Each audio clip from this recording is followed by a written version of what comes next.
I joined Zalego after a recommendation that I received from high school. It wasn't exactly through the tests that we took, but even before we took the test, there was an event, 2018.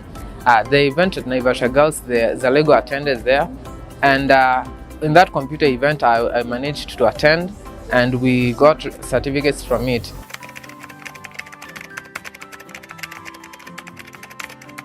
Android programming has always been interesting to me because I like the way apps function. I didn't know how it worked at the back end. So that interest is what drove me to study Android programming. Once I came to Zalego and completed the study, I got another interest in between the study period, and I saw cybersecurity is also interesting. Immediately after I finished it, I came back and did cybersecurity after. Constant learning through practical activities is what drove me to continue learning. I loved the fact that I used to do something and see it work instead of being told that this works through this and this and this. Yeah, that was the best moment that I got from it. We were learning directly with the teacher. I mean, there wasn't a barrier preventing us to reach the teacher, or like a massive place that we needed to go through channels so that we can reach the teacher. The teacher was readily available because you can actually ask the teacher to come and show you an issue directly on a personal level. So it made learning an interesting topic.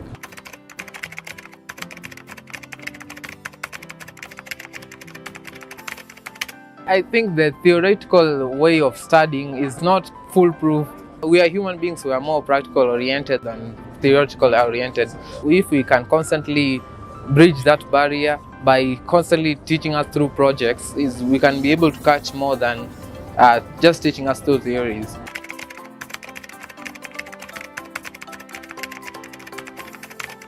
I've developed 2 mobile applications, and inclusive of a website and a web-based application. The mobile application, the first one was Health-O-Matic. Health-O-Matic was our first mobile application, and I designed it through the skills that I got from Android.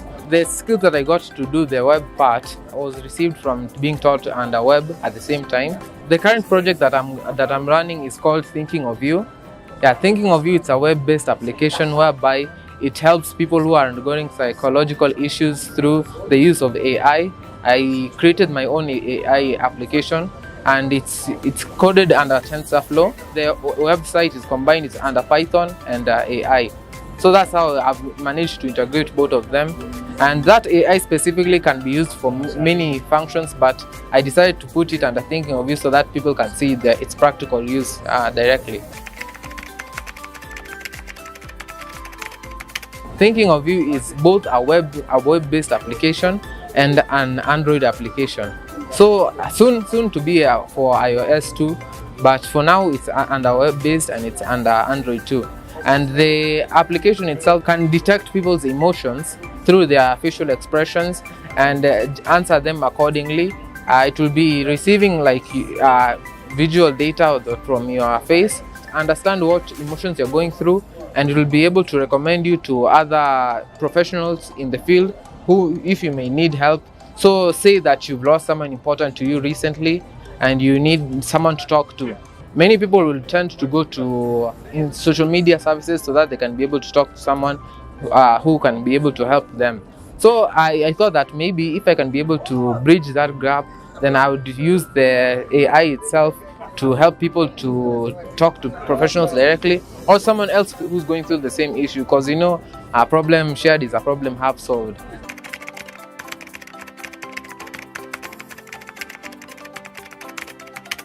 Not only on a programming level, we are also taught that how you should interact with people if you want to present a product to them specifically. I don't think that knowledge is being taught under every course, but it was an extra, say, a spice on top that we'll be able to get. That interaction is what helps us at least to communicate with other people, understand what they really need in their life or what they really need in the project. Positively take information from them, telling us where we should change it, where we should adjust the problems, because constructive criticism is also part of the learning experience. take this time and invest in practical activities. It's never too late to be a programmer. You be it in your 90s or you are in your 60s or you are in your youth level, it's always early to learn programming. Programming is literally the leading market in the business currently. So you can see from the top people in the business, you can see there are people who do practice programming. When you are done with your high school, don't just sit down and just wait for you to be called into universities. There's a long period of time you can invest and take your skills to the next level. Invest, come and study under Zalego, gain information that you may need for other purposes. You can even be developing Android applications before you join universities. Joining university will just help you gain even more skills to what you already have.